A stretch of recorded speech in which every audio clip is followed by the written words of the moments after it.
A very neat trick I have found myself using in times of need is multiplication by 1. What I mean by that is that quite often, Excel does not recognize one of the numbers you are working with as a number. Due to some previous formatting or for a different reason, Excel reads the number as text, and that's not always easy to see. In this example we have here, a comma plays the role of a decimal separator instead of a dot. Also, the settings that have been applied clearly specify that decimal separators are designated by a dot. So, how does Excel read the number that we have here? 3, 0. The program thinks this is text, but instead, we want it to have the number 3.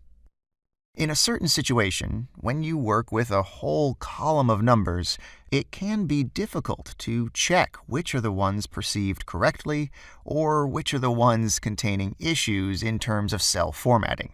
The trick I mentioned at the beginning of the video is to multiply all the numbers by 1. The multiplication of two numbers gives us another number.